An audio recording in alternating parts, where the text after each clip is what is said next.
Hello बच्चों, कैसे हैं आप सब लोग। तो उम्मीद करता हूँ सब बहुत ही बढ़िया होंगे।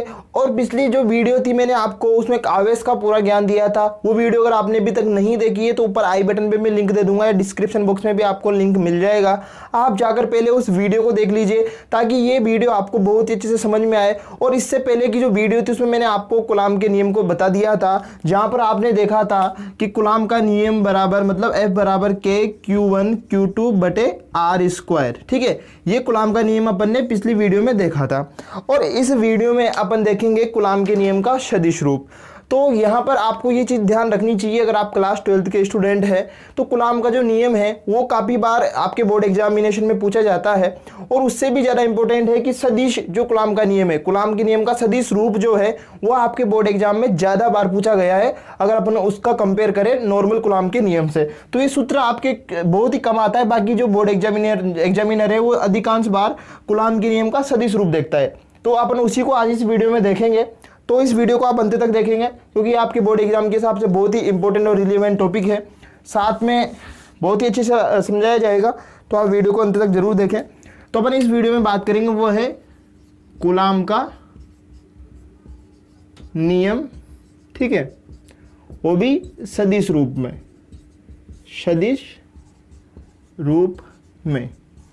ओके गाइज, तो यहाँ पर कूलाम के नियम को मैंने समझाया था कि दो बिंदु आवेशों के मध्य जो बल लगता है उसको कूलाम का नियम कहते हैं या कूलाम बल कहते हैं। तो उस वीडियो को आप जरूर देखें, आई बटन में लिंक दे दूंगा, आप उस वीडियो को जरूर जाके देख लें ताकि ये वीडियो आपको समझ में आए। तो पहले आप उसी को देख लें तो ये क्लियर हो जाएगा, आपको ये बहुत ही आसानी से फिर समझ में आएगा।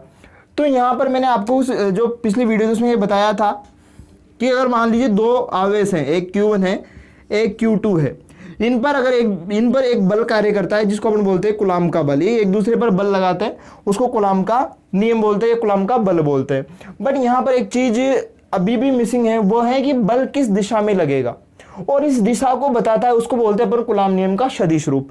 मतलब बल तो लगेगा, वो तो अपन ने पिछली वीडियो में देखा, बट बल किस दिशा में लगेगा। मतलब Q1 आवेश के द्वारा Q2 पर जो बल लगेगा वो इधर लगेगा, ऊपर लगेगा, ये इधर लगेगा, किधर बल लगेगा। तो उसी का पता अपन को लगता है कूलाम के जो नियम है वो सदिश नियम है, उसी से उसका पता लगेगा। तो इसको समझने के लिए आप एक चीज समझिए, अपन इसी को समझेंगे यहाँ पर डीपली। तो यहाँ पर आप एक चीज देखिए, ये मैंने यहाँ पे ले लिया निर्देश तंत्र जो दिशा को बताता है। तो मान लीजिए यहाँ पर एक आवेश है Q1, ठीक है, यहाँ पर ए बिंदु पर एक आवेश ले लेता हूँ मैं, Q1 आवेश है, और यहाँ पर एक और बिंदु आवेश ले लेते हैं अपन, ठीक है, B, जिसको नाम दे देता हूँ Q2। अब ये Q1 आवेश और ये Q2 आवेश है, इनका अपन मूल बिंदु से क्या देखेंगे, स्थिति देखेंगे। तो मूल बिंदु से स्थिति देखने के लिए अपन क्या निकालते हैं, स्थिति सदिश। तो इसका स्थिति सदिश निकालिए, इसका स्थिति सदिश निकालेंगे तो इस प्रकार से आएगा। तो Q1 है तो इसको मान लेता हूं मैं R1। स्थिति सदिश निकालने के लिए अपन क्या करते हैं, मूल बिंदु से जहां पर भी आवेश है उसको मिला देते हैं तो उसका स्थिति सदिश आ जाता है, ठीक है। इसी प्रकार से इसका भी स्थिति सदिश निकाल लेंगे तो इसका स्थिति सदिश आ जाएगा R2। तो स्थिति सदिश आप समझ गए होंगे, इसकी स्थिति R1 है और इसकी स्थिति R2 है। अब यहाँ पर अपन ने देखा था पिछली वीडियो में कि जो आवेश है वो एक दूसरे पर बल लगाते हैं। तो यहाँ पर Q1 Q2 पर बल लगाएगा, ठीक है, ये इस पर बल लगाएगा। तो इसके बल को मैं क्या लिखूंगा, इसके बल को मैं लिखूंगा Q2 पर बल किसके कारण, Q1 के, Q2 पर बल Q1 के कारण। और एक बल इस दिशा में भी लगेगा जिसको अपन बोलेंगे F12, मतलब Q1 पर बल Q2 के कारण, ठीक है। क्या आपको समझ में आ गया होगा। यहां पर एक चीज और देखेंगे कि Q1 के कारण Q2 पर जो बल लग रहा है मतलब F21, तो इसकी दिशा के लिए मैं यहाँ पे लिखूंगा, क्योंकि Q1 के कारण Q2 पर लग रहा है तो इस दिशा में लगेगा। तो यहाँ पर मैं इसको लिखूंगा R21 है तो यहाँ पे लिख देंगे आप 21, ठीक है, 21। और इधर जो बल लग रहा है मतलब Q2 के कारण जो Q पर बल लग रहा है इधर इस साइड में, तो इसको अपन लिखेंगे R12 सॉरी वेक्टर, क्योंकि बल क्या है, सदिश राशि है तो वेक्टर लिख देंगे। ये आपको समझ में आ गया होगा यहाँ तक। अब अपन यहाँ पे देखते हैं इसको सोल्व करके कि इसका एक फॉर्मूला बनाएंगे, उससे अपन का सदिश रूप निकल के आएगा। तो इसका फॉर्मूला बनाने के लिए अपन क्या करेंगे, उसको आप देखिए। आपने क्लास 11th में जो आपके फिजिक्स का जो पहला चैप्टर था वेक्टर या सेकंड चैप्टर होगा, उस वेक्टर में आपने देखा था त्रिभुज का सदिश नियम। अगर आपने नहीं देखा है तो मैं लिंक डिस्क्रिप्शन बॉक्स में दे दूंगा, आप वहां जाकर उसको देख सकते हैं। आपको बहुत इजीली और भी समझ में आ जाएगा ये, ठीक है। तो इसको यहाँ पर अपन देखते हैं। तो इसको यहाँ पर जब त्रिभुज नियम लगाएंगे, मतलब त्रिभुज बन रहा है यहाँ पर ए ओ बी, ठीक है। तो मैं यहाँ पे लिख दूंगा त्रिभुज ए ओ बी में। अब यहाँ पर क्या होगा, मैंने आपको सदिश नियम में बताया था, अगर अपन इस तरफ से देखें तो यहाँ पे क्या होगा, R2 को अगर मैं जोड़ दूं R, इधर कौन सा बल लग रहा है, R12, तो ये किसके बराबर रहेगा, R1 के बराबर रहेगा त्रिभुज के सदिश नियम से। अगर आपको नहीं आता है तो कोई बात नहीं, आप डिस्क्रिप्शन बॉक्स में लिंक मिल जाएगा, आप वहाँ जाकर इसको देख सकते हैं।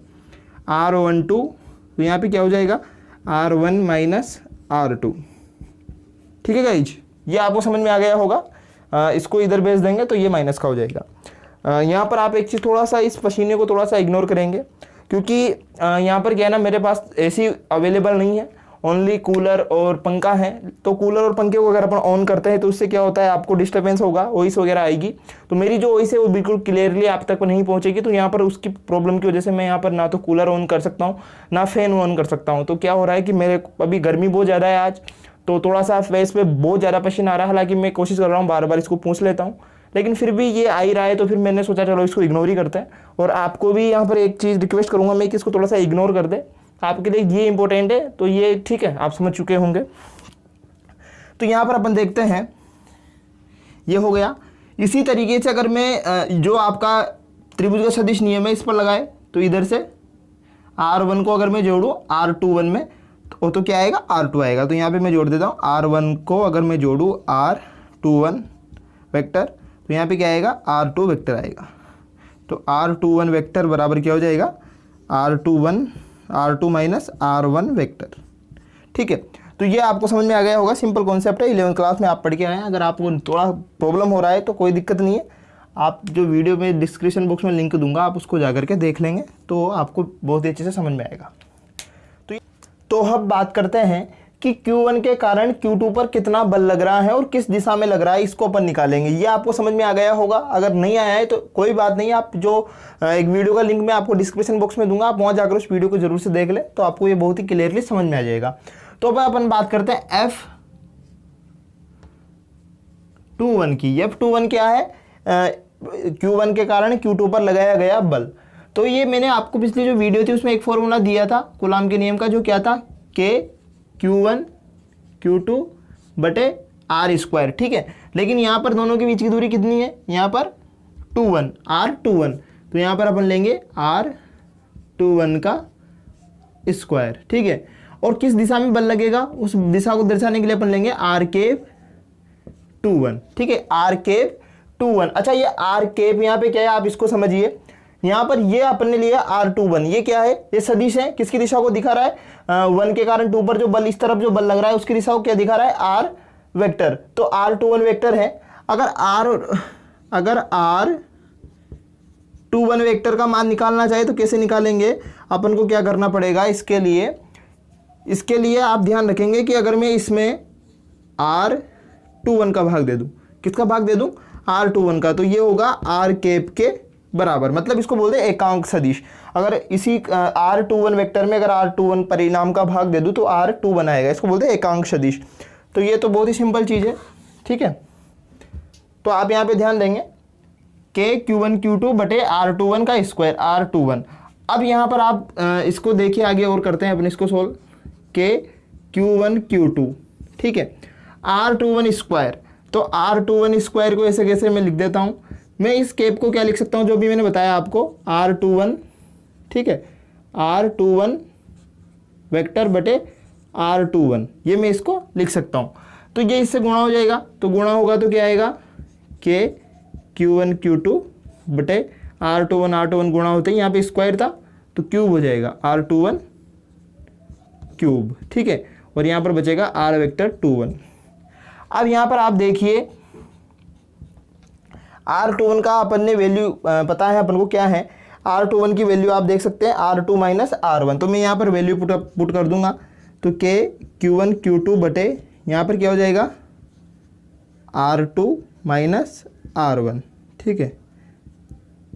और यहाँ पर भी मैं लिख सकता हूँ R2 माइनस R1। अब यहाँ पर इसका क्यूब है। अच्छा, अब यहाँ से अगर मैं माइनस को कॉमन लेता हूँ, ठीक है, अगर मैं यहाँ से माइनस को कॉमन लेता हूँ तो क्या होगा, माइनस के Q1 Q2 upon R2 minus R1, ठीक है, क्यूब। अब यहाँ से माइनस कॉमन जाएगा तो यहाँ पे क्या हो गया, R1 माइनस R2, ठीक है। अब यहाँ पर आप एक चीज़ देखिए कि माइनस कॉमन लेने के बाद में के Q1 Q2 R क्यूब, लेकिन मैं इसको भी तो R1 माइनस R2 लिख सकता हूँ। अब R1 माइनस R2 क्यों लिख सकता हूँ, क्योंकि ये मॉडुलस में है। तो यहाँ पर इसको उल्टा भी लिखूंगा तो कोई फ़र्क नहीं पड़ेगा, ठीक है। और यहाँ पर R1 माइनस R2 है तो इसको मैं यहाँ पर ये लिख सकता हूँ माइनस F12, ठीक है। तो यहाँ पर आप एक चीज़ देखिए, F21 मतलब 1 के कारण जो 2 पर बल लग रहा है वो क्या होगा, माइनस F12 होगा, मतलब 2 के कारण जो 1 पर बल लगेगा उसके बराबर। इससे समझ में आता है कि दो आवेशों पर जो बल लगते हैं वो एक दूसरे पर समान ही होते हैं, मतलब Q1 के कारण Q2 पर जो बल लग रहा है और Q2 के कारण जो Q1 पर बल लग रहा है दोनों समान है, बस दिशा का अंतर है, दिशा विपरीत होती है, दिशा एक दूसरे के विपरीत होती है, बस यही अंतर है। तो ये आपको समझ में आ गया होगा। तो यहाँ पर अपन क्या कहते हैं कि जो कूलाम का जो सदिश रूप है वो जो न्यूटन का जो तृतीय नियम है उसकी पालना करता है, क्योंकि गति का जो तृतीय नियम वो क्या है, क्रिया की प्रतिक्रिया। तो यहाँ पर भी क्रिया की प्रतिक्रिया हो रही है, मतलब जैसे मान लो मैं इस बोर्ड पर जितना बल लगाऊंगा ये बोर्ड भी मेरे पर उतना ही बल लगाएगा। तो ये आप जानते ही थे। तो उम्मीद करता हूँ आपको ये वीडियो पसंद आई होगी और आपको ये सारे जो सदिश रूप है वो समझ में आ गया होगा। बहुत इंपॉर्टेंट है, आप इसको नोट कर सकते हैं और आपके बोर्ड एग्जाम में पूछा भी जा सकता है। तो यहाँ पर अगर वीडियो वास्तव में पसंद आई है तो आप लाइक कर दीजिए। आप ऐसे ही वीडियो रेगुलर बेसिस पे देखना चाहते हैं तो आप चैनल को सब्सक्राइब कर लीजिए, ऑन कर लीजिए नोटिफिकेशन बेल को, ताकि जब भी हमारा नया वीडियो आए तो उसका अपडेट आपको मिल जाए और आप किसी भी वीडियो को मिस ना करें।